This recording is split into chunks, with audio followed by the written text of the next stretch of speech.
Okay, and we're back. So, now I'm doing the showcase for the Sharp expansion. So, no new variant in this one, no new like shuffling things, no new rules. Same rules, just add this one. And as always, they are modular expansions, so if you want to just play the base game with this, or the base game with Harbor and this, or the base game just Harbor without this, perfectly fine. And we're back. So as you can see here, if you watch the previous Harbor video, that Sharp adds a bit more buildings than Harbor. Harbor added 10 new buildings to build, but Sharp here adds 13 new buildings to build. And of course, you know, they gave us the promo card, so 14. That would be nice. Okay, so as you can see here, it adds a bit more green buildings that only trigger on your turn, a couple more red ones that trigger on your opponent's turns, a couple more blue ones that trigger on everybody's turns, and of course 3 or 4 new landmarks. So let's go over these cards. And here we go. So let's start here. This is the 2. This is the general store. And as you can see, if you notice really quickly, it costs nothing. It's free. You can still only buy one building per turn, so don't just be like, I want to take all. No, you take one and be happy about it. Now, general store. It's green, so it triggers only on your turn. So if you roll a 2, if you have between 0 and 1 constructed landmarks, you get 2 coins from the bank. Yes, it counts the landmarks, the ones you have to build to win. So if you have 0 or 1 of them built, the reason it says 0 to 1 is because if you are playing with the Harbor expansion, 1 is pre-built, so you can't go to 0 because you can't deconstruct the pre-built one. So if you have between 0 and 1 constructed landmarks, these are also landmarks but not actual landmarks, these are purple ones. So between 0 and 1 constructed, the ones you need to win, landmarks, you get 2 coins from the bank. So that, very simple. Next one, a 3-4. So this one's blue, a 3-4, costs 2. Again, if you have between 0 and 1 constructed landmarks, you get 1 coin from the bank. This is nice because it's blue, so it triggers on everybody else's turns, so that's good. You get only 1 coin though. This one. This one. So, earlier you heard me say, maybe a couple times in this video and the last one, about deconstructing a landmark. So this is the 4 that does that. So if you roll this on your turn, since it's 4, it's green, this costs 2. If you roll this, you must, if possible, deconstruct one of your landmarks, not the purple ones, the ones that can actually be deconstructed, and flip it. So flip it over, turn it to this deconstructed side. If you do that, you get 8 coins from the bank. If it was possible for you to do that, you get 8 coins from the bank. If it was not, you don't get the 8 coins from the bank. So you just flip the landmark card over and you get the coins. So let me give you a quick example of that.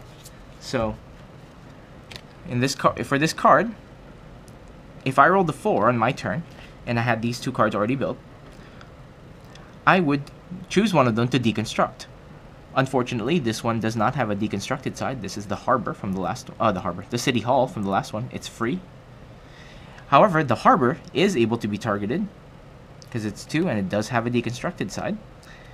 And this card says you must. So I have to choose the Harbor and deconstruct it.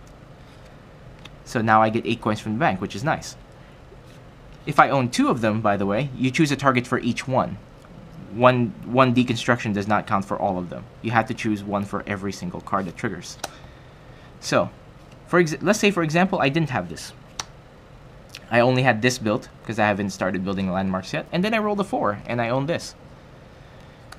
Since I can't deconstruct this, nothing happens. So I get no coins from the bank for rolling the 4. I get 1 coin though, it's just nice if I was broke. Anyway, that's the 4. That is the remodeling shop. Now, let's go to the next one. This number 5. This number 5 here, it's red, so it triggers on your opponent's turns. This says this is the high-class French restaurant. High class. Expensive. Costs 3, so it's not that expensive. But what this does is adds a little bit more condition to the game. Just what Sharp does, it adds a little bit more conditional stuff. So this says if the player who rolled this number has 2 or more constructed landmarks, they give you 5 coins. That's it. They have 2 or more constructed landmarks. So again, if they only had these 2 constructed, they don't have to give you 5 coins. But if they had a third one constructed, let's say they had this constructed as well, they would have to give you 5 coins because this is 3 constructed landmarks. It's more than 2. Okay, so the next one. A 5 through 6 only triggers on your turn. Again, it's free. So this one is, as soon as you attempt to build this building, so as soon as you build this building, you pick it up from the market and you put it on in your city, you get 5 coins from the bank, just immediately. However, the next time you roll a 5 or 6 on your turn, if you still have this card, you pay 2 coins for each of these cards. You must pay 2 coins to the bank for rolling a 5 or 6. So this is kind of like a small detriment. So, but it's free, and you get 5 coins as soon as you try and build it, as soon as you build it. But anytime, the next time you roll a 5 and a 6, which are common numbers, you have to pay 2 coins to the bank. Sometimes you ask yourself, like, why? Why would they put that? I'll explain that later on in this video. So, for now, let's move on to the next one. This is number 7. It's blue, a common 7, and a blue card that triggers on everybody's turn. Costs 3. So, if someone rolls a 7, you get 3 coins from the bank. Simple, right? Great Vineyard. Okay.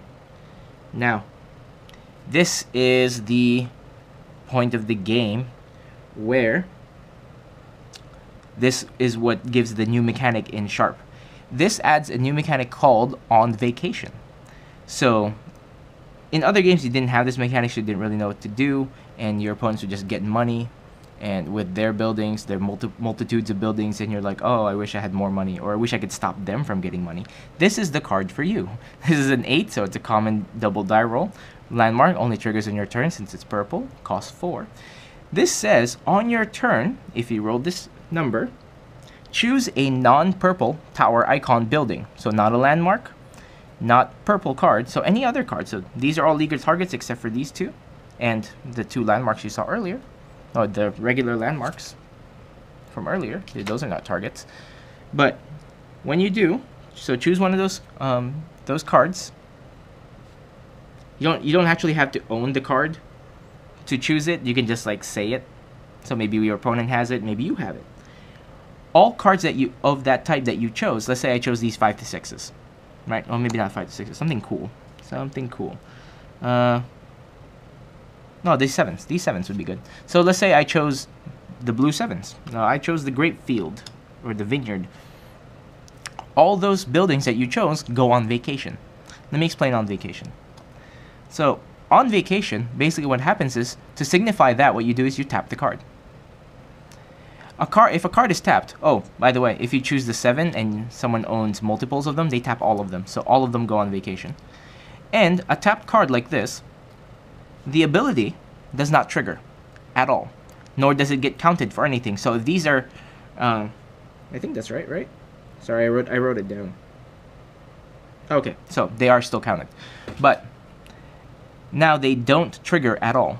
So the next time someone rolls a 7, if I have a bunch of 7s that are tapped like this, they're on vacation, I don't get the 3 coins from them. I just ignore it, like they didn't roll the 7 for this card. So like, I just don't get the 3 coins for each of my cards because they're on vacation. They're closed, so they're just not functional, which is bad.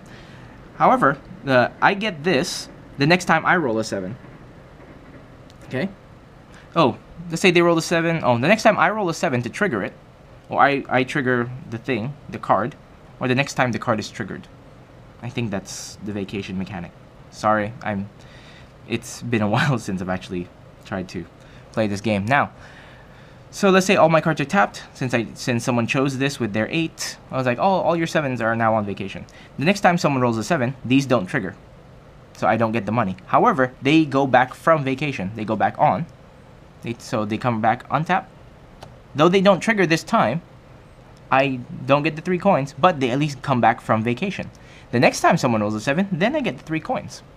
That's it. Very simple. Putting buildings on vacations. Their effects don't trigger if they're on vacation. Very simple, right? So now the 9. The 9 is the winery. It is a factory. And as you can guess, given that you saw a grape vineyard earlier, it looks for grape vineyards. So on your turn, if you roll the 9, you get 6 coins for each grape vineyard that you own. 6 coins. Yeah. You're like, wait, that's a lot of money, especially for costing 3 and grape vineyards. That's an easy roll. You get 6 coins for each one. That's a lot. But when you do that, once this triggers and you get the 6 coins, put this card on vacation. It puts itself on vacation because they gotta work on the wine. They gotta do things. You can't be processing other things. So as soon as you trigger that, it goes on vacation. So the next time you roll a 9, place it back from vacation, and then you can use it again. All right. So the 910. This is the moving company. This is the moving company, and it costs 2, very cheap, 910. Triggers only on your turn since it's green. But on your turn, if you roll a 9 or a 10, choose one of your buildings that's not a purple landmark or a landmark, so no tower icon, and give them to someone else. Choose it. Just give them to someone else. Maybe one of these. Give that to someone else. Once you do that, you get 4 coins from the bank. So this one is another ability that says must, so you must do that. So you must choose a building that's not purple and give it to someone else, regardless if you have any detrimental buildings such as the 5 or 6, or if you don't have any buildings at all except for the 910. If you have only this building, give this to someone. It's still a valid target for its own ability, but you must do it, and once you do that, you get 4 coins from the bank. Very simple. Okay, now we get to a little bit more confusing things. The IT Venture. Okay, so the IT Venture, it's a 10, landmark, costs 1, but this is a beautiful card because of all the cards that take money from you. You saw the cards from Harbor from the last video that take money from you. The cards here that take money from you. At the end of your turn, you may put 1 coin on this card.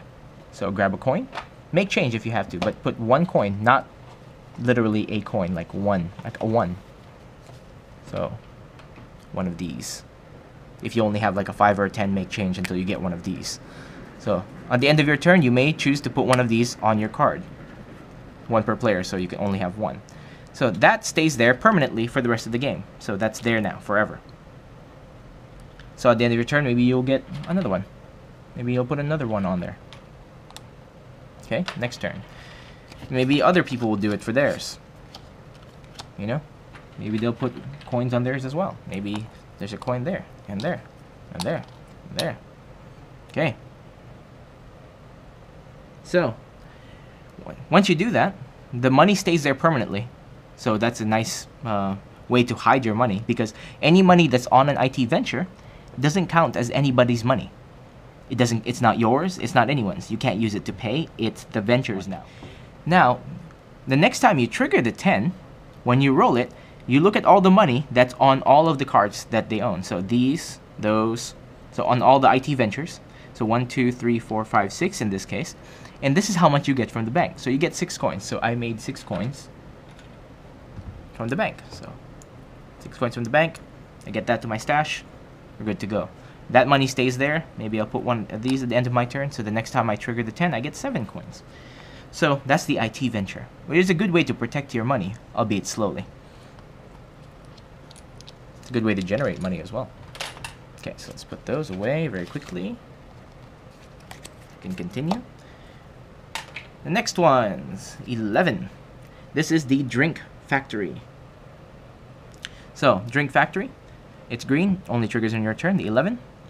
So, costs 5. So, on your turn, you get 1 coin for every cafe card that everybody owns. Everybody. You know? So, it doesn't come from them. You're not stealing money from them. They're not paying you 1 coin for everything they own. You're getting this money from the bank. So, for example, if I own 3 cafe icons, player 2 owned 3, player 3 owned 3 cafe icons, me rolling an 11 for this building gets me 9 coins from the bank. Okay? That's nice. Okay, and of course, you know, multiplies if you have more. Okay, so the next one is an 11-13, another landmark. So 11 to 13, purple, only triggers on your turn. Now it costs 3. And this is the park. So on your turn, once you roll an 11-13, take everybody's money, excluding the ones from the IT venture, because that belongs there now. Take everybody's money in their stash. In their stash. Put it all together, count it. Let's say you ended up with 28 coins. Redistribute them to every player evenly. So in a 4-player game, if you gather 28 coins, I get 7, he gets 7, they get 7, 7. 28. Now, if it's uneven, for let's say I grab 27 coins instead. 27 divided by 4 doesn't really work as even. Take the difference so you can get to the next number that is even, which in this case would be 28, from the bank. So I would get another coin from the bank to make it 28, then redistribute the money. Okay? No, don't round up to like 30. Round up to the next number that's even. Don't be that guy. Okay. The last one. This is, as you can read it, bar. A private members bar. Okay? Members bar. 12 to 14, cafe, triggers on other people's turns. Cost 4. Now, anyone who rolls a 12 to 14 and you have this card, you take, oh, and they have 3 or more constructed landmarks. So if someone rolls a 12 to 14 and they have 3 or more constructed landmarks, you take all their money. All of it. Just all of it. Again, not excluding the ones from the IT venture, the one that's actually sitting there. Don't take those. But all their money is now yours. Take it. That's it. Very simple. 12 to 14. It's actually one of the meanest cards, and it shuts down that 12 to 14 from the Harbor expansion. In any case, so you take all their money. Okay, so that is the Sharp expansion. So as you can see, this set adds a little bit more punch to the game. For each successive expansion, so the Harbor and then Sharp here, the game has turned less into a light game and more into like a gamer's take that heavy game, which is actually quite nice. But if you're playing with families and you know your kids and all that, you might not want to add this expansion, or if you do, add it sparingly, maybe. And that's why I suggest the shuffle variant from Harbor, that's so you can add it sparingly. And of course, as always, you can take out cards if you don't want to add them in there. So maybe you don't want the 12 to 14 in your game. Take it out. Don't add it in there. Don't shuffle it in. Maybe you don't want like things that put things on vacation, like the 8 or the 9 or the 7. Well, not the 7. But maybe you don't want things that go on vacation. Just take them out and reshuffle the deck. And that's it. For me, I like this expansion a lot. It adds so much to the game that was kind of missing. There's that little thing missing from Harbor and the main game. This picked it up. This did it. So I suggest if you could, own all 3, shuffle and remove what you need, and play. So that's it. I hope you enjoyed the game. I hope you enjoyed the showcase that I've done here. And if you like the video or you want to see more videos like it, please let me know in the comments below. Click like, subscribe. If you have any questions or comments, let me know that too. I'd be happy to answer them. So before I go, shout outs to Suzanne, 425 Suzanne on Twitter, GameWire Girl, MaggieBot, The One Tar, Rhiannon. Why not? Anyway, so shout outs to all those guys. You guys are awesome. And Willie, I love you, Willie. All right, and until then, until next time, hopefully not too long this time. Bye.